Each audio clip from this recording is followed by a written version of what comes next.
कर्मी थे वो वांछित चल रहे थे।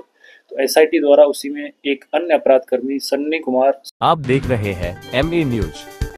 मनेर लूटकांड, स्वर्ण व्यवसायी पर फायरिंग करने वाला दूसरा आरोपी गिरफ्तार। नमस्कार, आप देख रहे हैं एमए न्यूज। मनेर थाना क्षेत्र में स्वर्ण व्यवसायी से लूट के दौरान फायरिंग करने वाले अपराधियों में से एक और आरोपी को पुलिस ने गिरफ्तार कर लिया है। यह वही मामला है जिसमें 3 आरोपियों ने मिलकर सोने के व्यापारी को निशाना बनाया था। लूट का विरोध करने पर अपराधियों ने गोली चलाकर दहशत फैलाने की कोशिश की थी। घटना के बाद पुलिस ने त्वरित कार्रवाई करते हुए पहले एक आरोपी को गिरफ्तार किया था। अब दूसरे अपराधी की गिरफ्तारी के साथ पुलिस को बड़ी सफलता मिली है।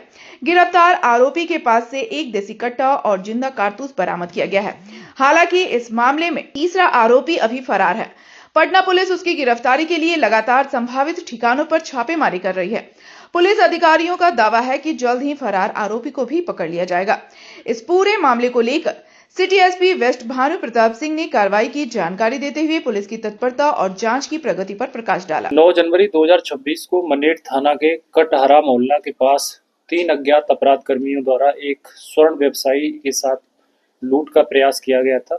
लूट की घटना को तो ये अंजाम नहीं दे पाए थे, लेकिन इनके द्वारा स्वर्ण व्यवसायी संजय कुमार पर गोली चला दी गई थी, जिसके कारण वो जख्मी हो गए थे। और इस संदर्भ में मनेर थाना में केस नंबर 28/26 भारतीय न्याय संहिता की धारा 309, 311, 109 आर्म्स एक्ट 27 के तहत मुकदमा दर्ज किया गया था। और इसके उद्भेदन के लिए एक एसआईटी का गठन एसएचओ मनेर के नेतृत्व में हुआ था, और जिसमें सारी टीम काम कर रही थी। तो इसका एक अभियुक्त पूर्व में गिरफ्तार करके माननीय न्यायालय के माध्यम से उसको जेल भेजा गया था। और साथ ही घटना ये भी हुई थी उसमें कि जो इसका मुख्य शूटर था जिसने गोली चलाई थी, नीतीश, जब उसको हथियार बरामदगी के लिए ले जा रहे थे, तो उसमें उसने पुलिस पर बैक फायर किया था और पुलिस ने आत्मरक्षार्थ और कंट्रोल वे में फायरिंग की थी, जिसके कारण उसके पैर में एक गोली लगी थी और उसको इलाज के लिए हॉस्पिटल भर्ती कराया गया था। लेकिन इसके 2 अपराध कर्मी थे वो वांछित चल रहे थे। तो एसआईटी द्वारा उसी में एक अन्य अपराध कर्मी सन्नी कुमार सन ऑफ अनिल राय, जो रामजी चक दीघा थाना दीघा जिला पटना का रहने वाला है, इसकी गिरफ्तारी की गई है।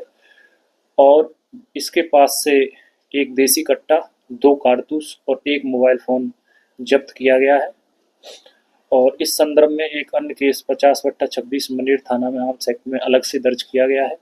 और ये उस दिन 9 जनवरी 2026 को स्वर्ण व्यवसायी के साथ जो लूट का असफल प्रयास किया गया था, जिसमें नीतीश के द्वारा गोली चलाई गई थी और ये दोनों साथ थे, तो उसमें ये साथ था और सक्रिय सदस्य था उसकी घटना को अंजाम देने में।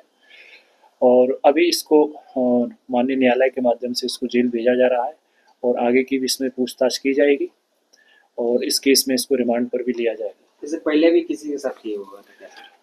अभी तक हमें मनेर थाना में तो इसका आपराधिक इतिहास नहीं मिला है, लेकिन अन्य थानों में हम लोग देख रहे हैं, क्योंकि ये एक बड़ी घटना थी और ये बिल्कुल व्यावसायिक रूप से किया गया इनका कृत्य था, अपराध था, जिसमें ये प्रॉपर्टी क्राइम के रूप में लूट को अंजाम दे रहे थे। और साथ ही साथ जब उन्होंने अपनी जो बाइक थी या जो भी उनकी वैल्यूएबल आइटम्स थे देने से मना किया, तो उनके हाथ में इनके द्वारा गोली मार दी गई थी। जो अपराधी के पास हथियार मिले वो कहाँ से लाए? इसके संदर्भ में हम लोगों ने गहनता से पूछताछ की है, चूँकि इनका धंधा ही ये है कि आने जाने वाले जो राहगीर हैं या कोई व्यवसायी है उनसे उनके वैल्यूएबल आइटम्स लूट लेना, उनकी जो ज्वेलरी है उसको लूट लेना या उनके पास पैसा है उसको लूट लेना। तो उसके लिए हथियारों का उपयोग करते हैं। या तो व्यक्ति आसानी से डर कर उनको दे देता है, सरेंडर कर देता है, नहीं देता है तो फिर ये गोली भी मार देते हैं। तो इसके लिए ये लोग अन्य लोगों से इसको खरीदते हैं, उनकी नाम हम अभी उजागर नहीं कर सकते, उन पर भी हम लोग काम कर रहे हैं। जहाँ से लेके आते हैं उनकी गिरफ्तारी जल्दी की जाएगी।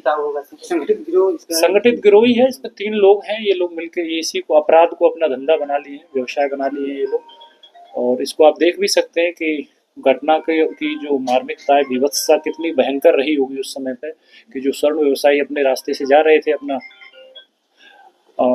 व्यवसाय करके, और लेकिन इनके द्वारा जब देने से मना किया गया चीज़ें, पहले तो डराया धमकाया, फिर उनको गोली मार दी। तो आप समझ सकते हैं किस तरह की आपराधिक मानसिकता इन लोगों की है।